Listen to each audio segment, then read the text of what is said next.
morning, friends. Happy Sunday. This is Annabelle. I just got my cappuccino here. It is deceptively giant because this glass cup has a layer of air all around it. And I guess one thing that sucks is that it's gonna cool down really quickly. So welcome to the first Sketchbook Story Sunday, and the reason why I wanted to call it Sketchbook Story is because I wanted it to evolve around, life highlights, and every week essentially it would either be me or Lilith, and we would talk about something that happened that week and dialogue it in a sort of visual diary, which will be lovely to look back on, as a sketchbook tour. I will be working in this sketchbook. It is spiral bound, which isn't the most visually pleasing. It allows me to always work flat, and then with every side it will be a lot easier than like a moleskin, for example. And don't worry about the specifics because I will link all my materials underneath. As for this series as a whole, I'm always going to be using this notebook, which is the Strathmore Mixed Media 300 series, which has 48 sheets. Probably won't use all 48 because what I like to do, by the way, is sometimes when you're like testing out materials or ideas, I like to use always the back, so it's almost like some sort of index or glossary over here. I like that this notebook doesn't have those serrated lines. That way nothing will accidentally rip out. You can use a ruler or not. Honestly, I never used rulers. This is like my first time using a ruler in months. I'm gonna make a comic inspired layout. My sister often does this, so I think this is very much influenced by her. This will be the left side of my first box. I'm gonna skip a little bit and then continue drawing down. I don't want it to be in half, so maybe just a little bit to the left of half. I'm gonna draw the bottom.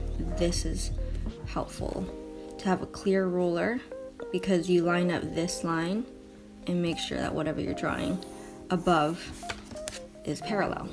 Of course, you can always use an erasable pencil or honestly a mechanical pencil so it's nice and thin.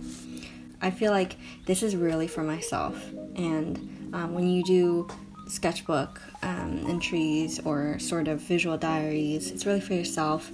When you write a diary, you're not about to like white out a typo that you like misspelled something. I think it's all part of that. It's like all part of this process of like you being here and trying to remember and document something significant to you. Look at this shell I found. Isn't that so lovely? This was from that beach, by the way. I got this shell and I got a stick. I will abstract that, but you know what? Let's just decide later because it's not super dire that we figure it out right now.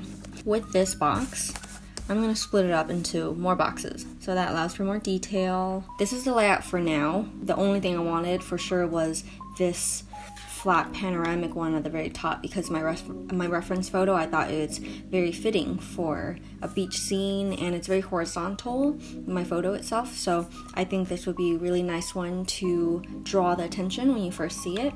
Everything else I'm just going to continue making up as I go along.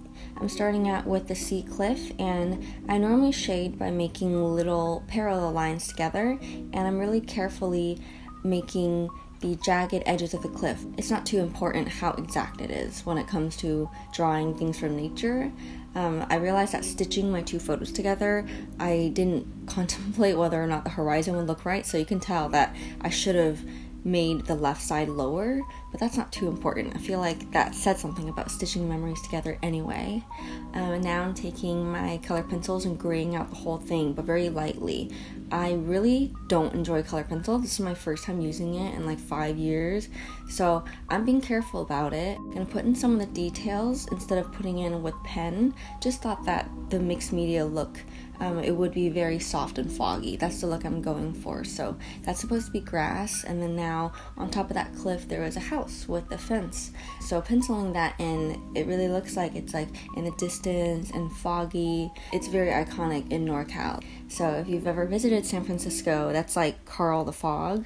The sand, I came in with a yellow gray, just to make that slight distinction there. Now just putting in some darks to balance out everything and kind of anchor down the scene. The sea rocks had very dark shadows, especially near the bottom. So over here I'm kind of just like scribbling because I like the abstract look, and I don't need everything to look like a scientific illustration, so I'm making little loops. And then for the sea foam, which is I think very time consuming to make, just to save time, I'm making sort of like little U's and little dots everywhere, and I want to space them out, not crossing over each other, and that sort of gives the suggestion of sea foam. And then running over horizontally should be like waves, and then just a little bit of more detail underneath for shading with my color pencil.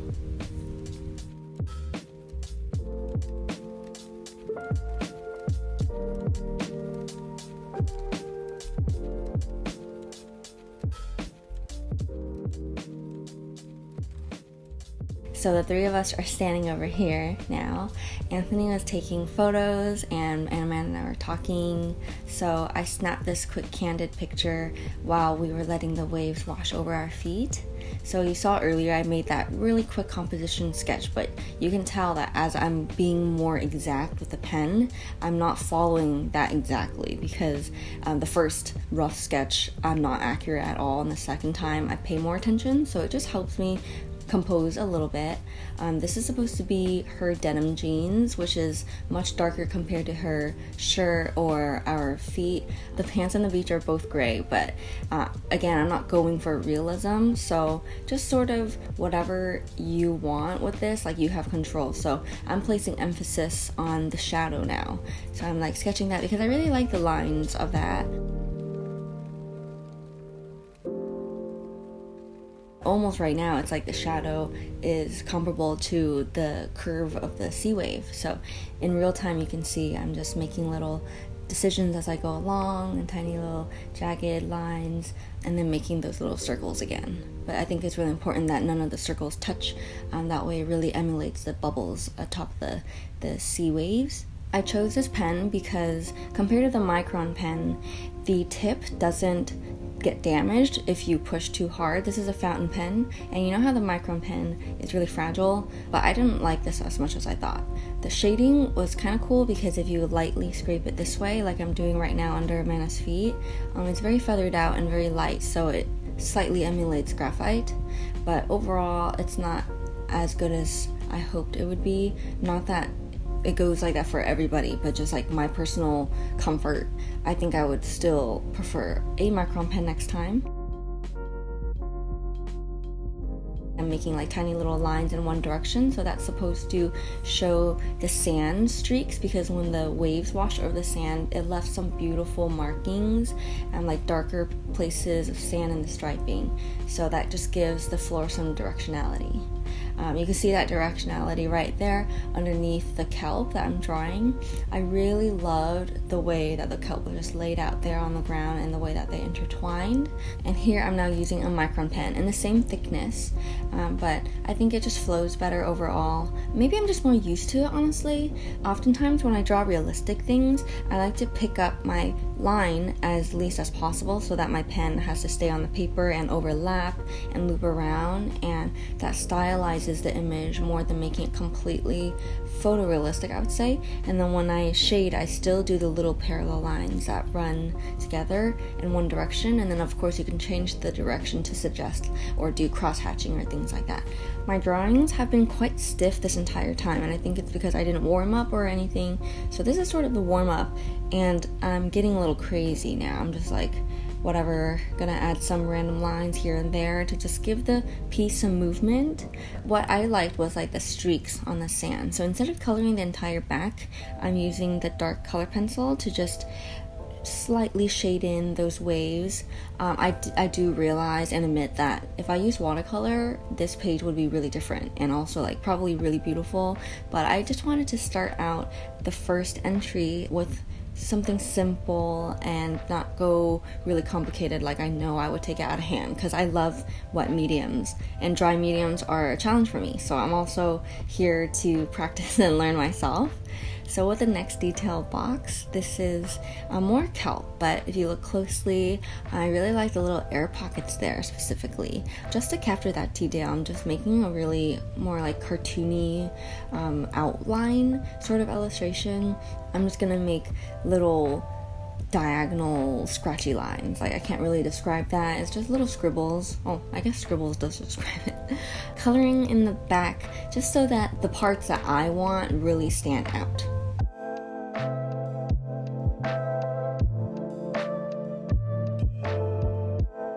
Okay, at one point you realize that I am drawing on a candle so that my camera can focus. It fell over and I made a little mistake. So to improvise, didn't mean to make that line, but to improvise. Now the seaweed is about to flow out. Okay, let's just draw some little lines and dots and just make sure that it looks intentional. And for the last box, I'm kind of sick of being so exact and meticulous, so I am studying from the inside of the shell that I found on the beach and making these really bold lines and chunks of color. And the more I'm doing it, the more I'm applying my textiles pattern design onto that, because now I'm like trying to balance out the different colors, treating this little box as like a tiny painting in itself and deciding where I want the colors to balance out. And then maybe I need some over here, and then now like a line there, because a thinner line to displace like the bolder, thicker lines, and then to kind of cross over the lines is cool, but then I'm recognizing the corner here by coloring it in. So that's pretty much what happens when I just don't plan anything, but this is the really joyous part, I think, of creating. I decided not to do a box here, and I'm really glad I went with that because I wanted to study this shell. I decided to draw two overlapping, one of the inside and then the outside later. So this part I'm making sure that the pencil is well sharpened for, because I do want it to be very meticulous, because for this part I want it to be very faint and have that gossamer effect compared to the dark black inks of the other drawings I made. So the lines have to be quite thin and not get out of hand. Turning the pencil on its side allows you just to lightly shade a little bit and then to outline everything else really lightly.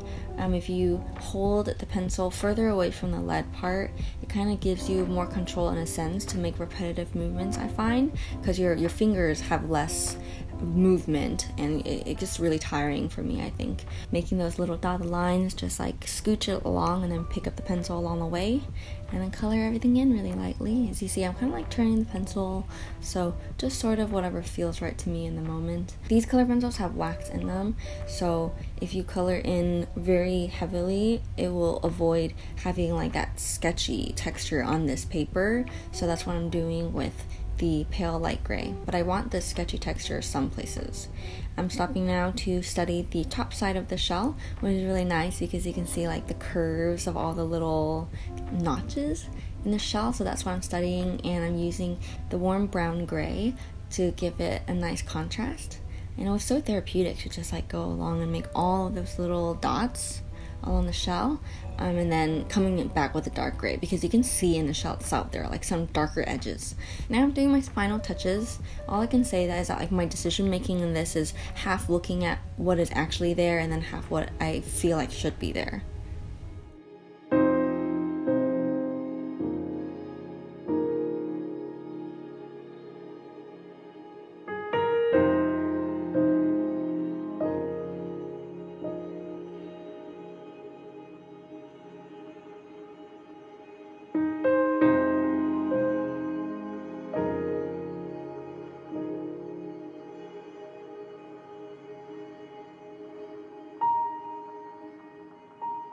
Alright, this is the final finished spread for the day. I'm pretty happy with it. I think everything balances out pretty well because the top landscape over here is mostly soft and rather solid compared to the more linear and harsh lines that was over here. Overall, I think this is a very good first attempt. I am quite rusty, so it was really fun, and I think that's the most important part. I like to date these. Wrote a little description, and it says, Annabelle, Amanda, and Anthony, 10:30 a.m. Sunny Cove, Santa Cruz, where the waves converged and the mist, the morning fog felt like home. thank you for joining me again. I hope that you enjoyed this. Let me know what you thought in the comments. And until next time, I will see you probably on my cat creature channel. So until then, take care. I'll see you very soon. Sending you my love. Bye.